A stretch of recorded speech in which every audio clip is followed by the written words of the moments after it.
Hi friends, मी सानिका रेसिपीमध्ये तुमचं सर्वांचं अगदी मनापासून खूप खूप स्वागत। आज आहे होळी, तर होळीच्या सर्वांना खूप खूप शुभेच्छा। या होळीमध्ये तुम्हा सर्वांची दुःख, दारिद्र्य, चिंता जे काही क्लेश वगैरे असतील ती जळून नष्ट होऊ देत आणि सगळ्यांच्या आयुष्यामध्ये सुख समृद्धी येऊ दे, ही होळीचरणी प्रार्थना। तर आज होळीच्या निमित्ताने मी घरी जे काही करणार आहे ते तुमच्यासोबत थोडंसं शेअर करणार आहे।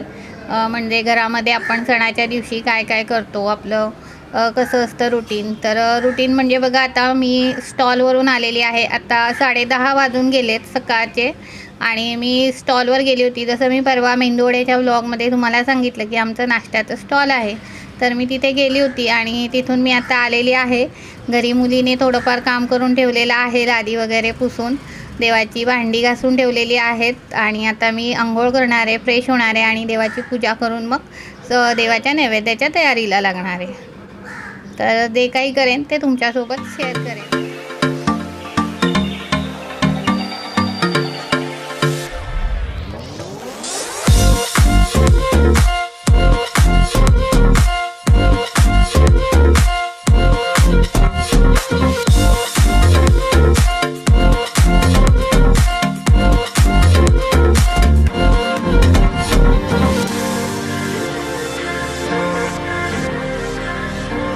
तर आता माझी आंघोळ वगैरे केल्यानंतर मी पूजा वगैरे करून घेतली देवाची अगोदर, कारण ऑलरेडी मला लेट झालं होतं। देवाची पूजा सकाळीच करायची असते मला माहिती आहे, पण कसं असतं ना, आपली कामं असतात, त्याच्यात आमचा धंदा आहे, स्टॉल आहे म्हटल्यावरती मला लेट झालं। तिकडे जाऊन आल्यानंतर मी पूजा केली, तर पूजा वगैरे झाली आहे आणि आता मी स्वयंपाकाला लागते। रांगोळी वगैरे सुद्धा काढून घेतली आहे माझ्या मुलीने आणि आता स्वयंपाकाला लागते। ऑलरेडी खूप उशीर झाला आहे, त्यात पुरणपोळी बनवायची आहे। पुरणपोळीचा स्वयंपाक म्हटल्यावर फार वेळ जातो आणि पुरणपोळी, कटाची आमटी, भजी वगैरे सगळं बनवायचं आहे आणि ते तुमच्यासोबत शेअरसुद्धा करायचं आहे। जसं जमेल तसं मी शेअर करेन।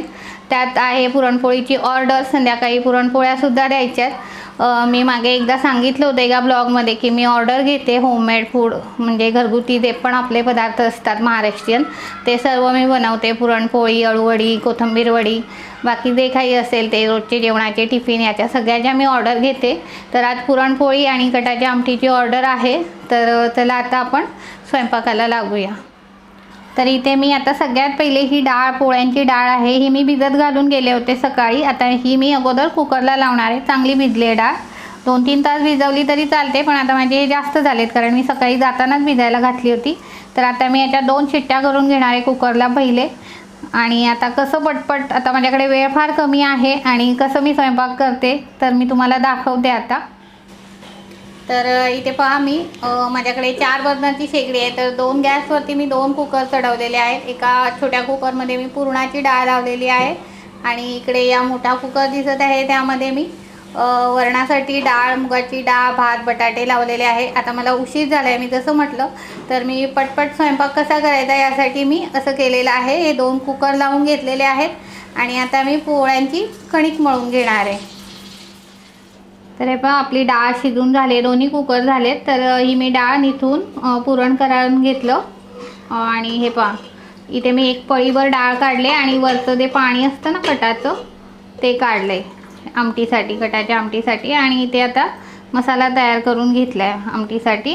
हा कांदा गॅसवरती भाजून घेतला आहे, खोबरंसुद्धा भाजून घेतलं आहे असंच। हा एवढा तुकडा घेतला आहे खोबऱ्याचा आणि एक कांदा घेतला आहे, 4-5 पाकळ्या लसणीच्या आहेत, 1 इंच आलं घेतलं आहे तुकडे करून आणि थोडीशी कोथिंबीर। आता मी हे मिक्सरमध्ये बारीक करून घेणार आहे। पुरणपोळीची रेसिपी मी डिटेलमध्ये दाखवणार नाही आहे आत्ता, कारण या अगोदर मी पुरणपोळीची रेसिपीचा व्हिडिओ टाकलेला आहे आपल्या चॅनेलवरती, त्याची मी लिंक देईन या व्हिडिओच्या डिस्क्रिप्शनमध्ये। तुम्हाला जर पाहायचं असेल तर तुम्ही पाहू शकता। तर आता आपण आमटीची फोडणी देऊया। मी तो मसाला मिक्सरमध्ये बारीक करून घेतला आहे। आता कटाची आमटी म्हटल्यावर कट यायलाच पाहिजे, त्यासाठी तेल थोडंसं जास्तीचं घालायचं आहे आमटीसाठी। आता तेल चांगलं गरम होऊ दे। तेल गरम झालं की टाकायची राई,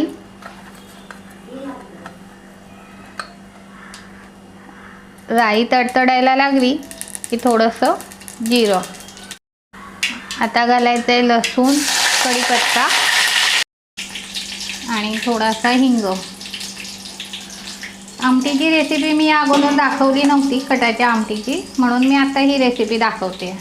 पुरणपोळीची अगदी डिटेलमध्ये रेसिपी दाखवलेली आहे. पुरण कसं करायचं, डाळ किती डाळ असेल तर किती गूळ घ्यायचा, हे सर्व सांगितलेलं आहे मी त्या व्हिडिओमध्ये. हळद घातली आहे. आता घालते गरम मसाला.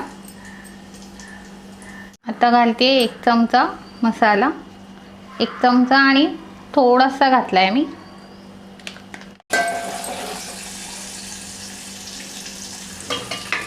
आणि आता जे आपण वाटण करून घेतले ते घालायचे.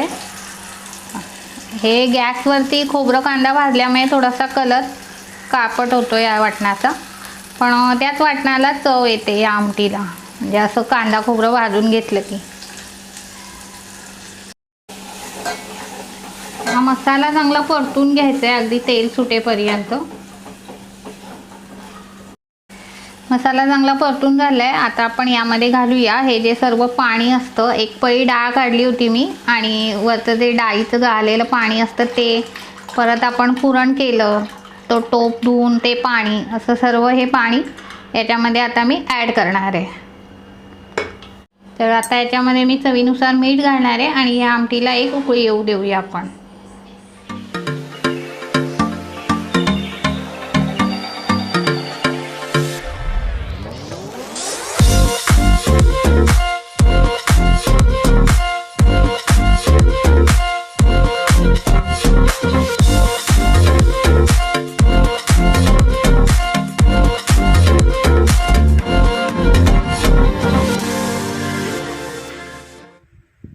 तुम्ही आता बघितलं माझं सर्व जेवण झालंय, नैवेद्य सुद्धा दाखवून झालाय आणि आता आम्ही जेवण करायला बसलोय.